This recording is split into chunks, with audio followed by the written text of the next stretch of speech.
Marion was a unique individual. He promoted other tracks besides Knoxville, but Knoxville became his key track. He did things the old way. He was a promoter that would go to television or radio or to the press in Des Moines. At that time, there were 2 newspapers in Des Moines. He would personally go to them and talk to the sports writers. I know that later, well, during the 60s, I guess I'd say, he would take drivers to promote the Nationals. He would take them up to the radio stations, and the DJs would interview those drivers, and there were just a couple major radio stations in Des Moines. All of them were on the AM band. There were no FM stations to speak of at that time. So a lot of people heard about the Nationals via radio. Television was never an integral part of the Nationals at that time. Advertising was unheard of on television, and because most of it happened on radio or in the print media. It's like he didn't care if the races got over as the sun was coming up. As long as he could get his show in, he was happy. And he had the habit of paying off after the races. The drivers, he paid them in cash.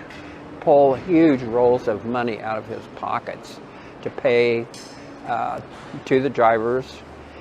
When they took the green flag, well, prior to taking the green flag, they did it differently back then too. Marion was kind of a showman, so what happened was he had secured a brand new Thunderbird convertible, and so he was going to flag from the convertible and outrun the pack of cars. So they had a couple little laps going around the track with him in the back of the convertible and his flag in hand.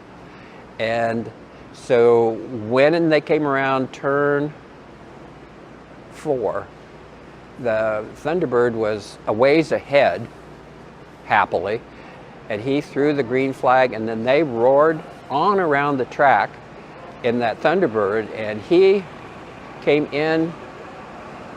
I believe it would have probably been the pit entrance to the infield, and then they had not thought about how they were going to stop because they were going quite fast.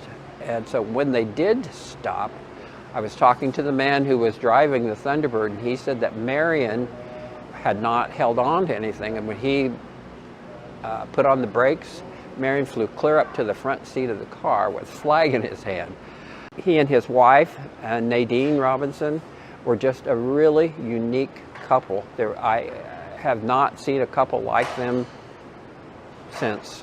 They were totally unique. Nadine, she also drove race cars at Pioneer Raceway in Des Moines, and as far as I know, no one ever beat her. She was quite a gal, and way before her time as far as being liberated.